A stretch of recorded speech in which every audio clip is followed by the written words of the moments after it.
Hello বন্ধুরা, তোমরা সবাই কেমন আছো? আশা করি তোমরা সবাই ভালো আছো। আজকে আমি বানাবো আলু টমেটো দিয়া পাবদা মাছের ঝোল। তো সম্পূর্ণ ভিডিওটা দেখার অনুরোধ রইল, স্কিপ না করে। যদি আমাদের এই ভিডিওটা ভালো লাগে তবে লাইক শেয়ার কমেন্ট করে দিবা। তো চলো আমরা এখন ভিডিওটা আরম্ভ করি। মাছগুলোর ভাজি করার জন্য প্রথমে হলুদ দিছি, মরিচের গুঁড়া দিছি, এখন লবণ দিয়া দিমু।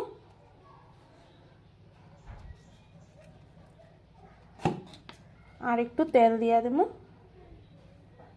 যাতে মাছটা, পাবদা মাছ বহুত ফুটে, তো তেল এই জন্য দেওয়া হয়েছে যাতে মাছটা কম ফুটে।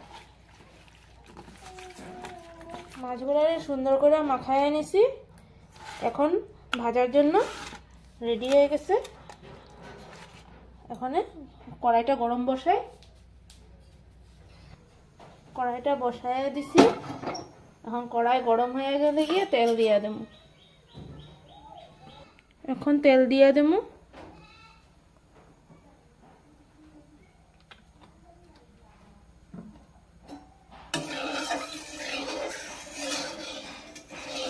তেলটারে কড়াই চতুর্দিকে ভালোভাবে লাগাই নেব যাতে মাছগুলো না লাগে। কড়াই গরম হয়ে গেছে, এখন মাছ দিয়ে দেবো।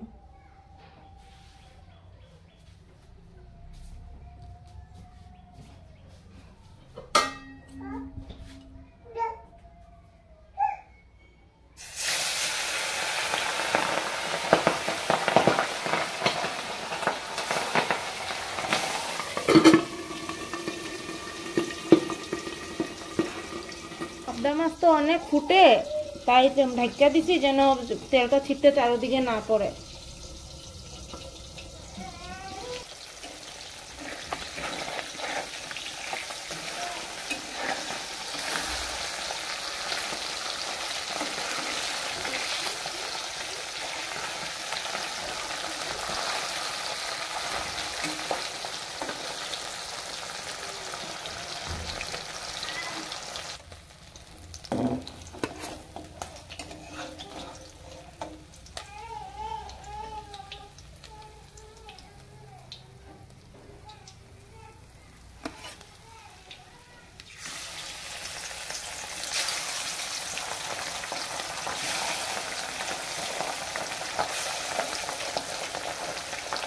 আমি আলুগুলারে এইভাবে একটু মোটা মোটা, হালকা পাতলা পাতলা করে লম্বা লম্বা করে কাটতে নিছি। এখন আমি মাছ ভাজা তেলের মধ্যে আলুগুলা লাল লাল করে ভাজা নিমু।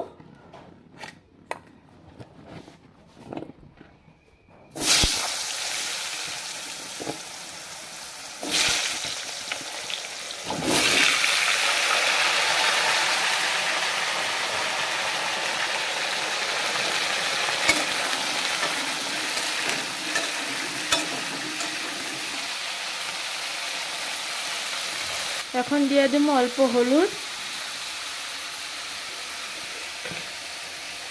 অল্প একটু মরিচের গুঁড়ো কালারের জন্য,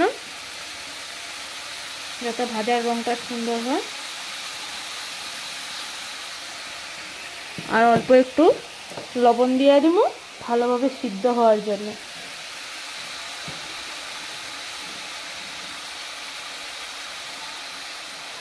এখন ভালোভাবে নাড়াচাড়া করে দিব, করে একটা ঢাকনি দিয়ে ঢাকা দেবো যাতে আলুগুলো সুন্দরভাবে সিদ্ধ হয়।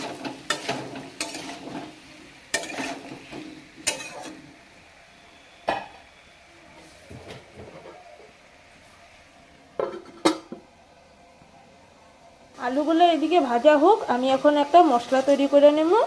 মশলার জন্য প্রথমে হলুদ, তারপরে মরিচের গুঁড়ো, জিরা ধনিয়ার গুঁড়া,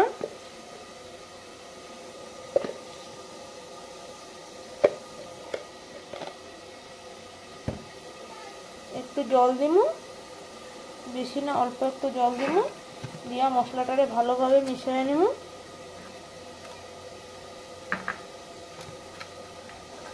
এইভাবে মশলাটারে রেডি করে রাখা নেব। এখন আমি ঢাকনিটা উঠাবো।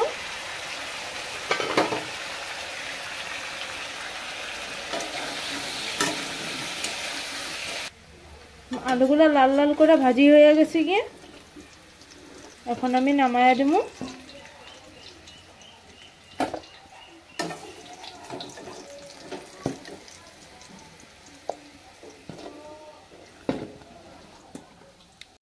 আমি আগের থেকে পেস্ট একটা বানিয়ে রাখছিলাম, আমি আলু ভাজা তেলের মধ্যে দিয়া দেবো। তো এটার মধ্যে প্রথমে পেঁয়াজ দিয়েছি, রসুন, আদা আর কাঁচা লঙ্কা দিয়ে পেস্ট বানিয়ে নিয়েছি, আমি আলু ভাজার তেলে দিয়া দিলাম।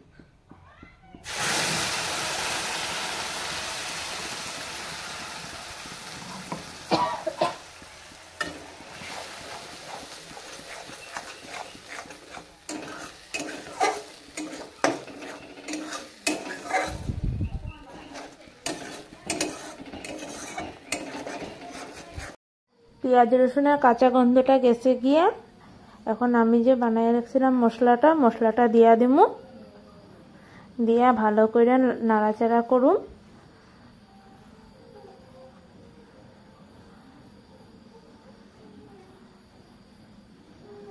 মশলাটা মিশিয়ে দিছি ভালো করে। এখন ভালোভাবে কষামু মশলাটারে। মশলার বাটিটা ধুয়ে সেরে অল্প একটু জল দিয়ে দিছি।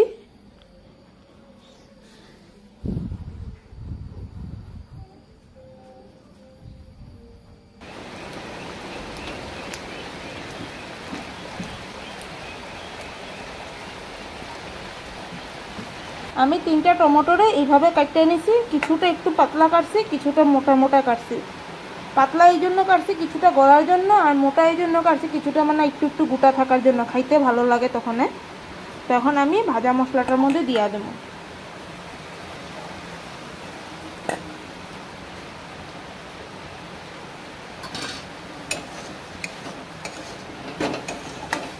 আমি টমেটোটা আর মশলাটারে ততক্ষণ ভাজুম যতক্ষণ হালকা একটু তেল না ছাড়ে।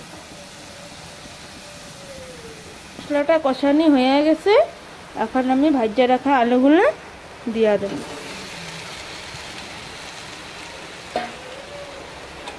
দিয়া আলুগুলোরে মশলার সাথে খুব ভালোভাবে মিশিয়ে দেব। মিশিয়ে আরও অল্পক্ষণ ভাজুম।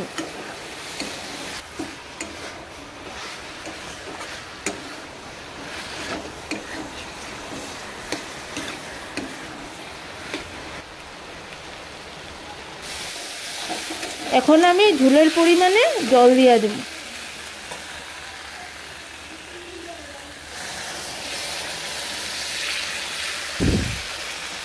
তোমরা হয়তো খেয়াল করছো যে সম্পূর্ণ রান্নাটাতে আমি লবণ দিই নাই, তো এখন আমি ঝোলের পরিমাণে লবণ দিয়ে দেব।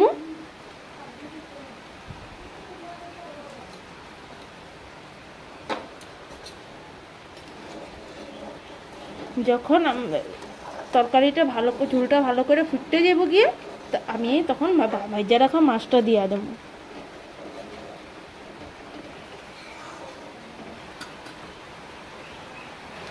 আমি তরকারিতে কয়েকটা আলু নামায়া নিছি, এভাবে ছেনির সাহায্যে অল্প একটু ভাঙ্গা দেবো যাতে গ্রেভিটা ঘন হয়।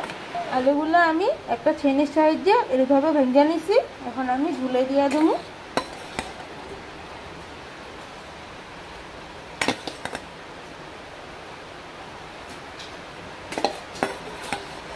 একটা কাঁচামরিচ দিয়ে দেবো। ভাজা রাখা মাছগুলো দিয়ে দেবো।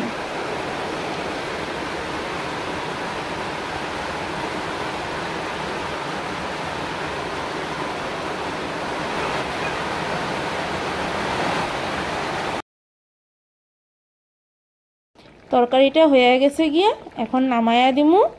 যদি আমাদের এই ভিডিওটা ভালো লাগে তাহলে অবশ্যই লাইক শেয়ার সাবস্ক্রাইব করে দিবেন।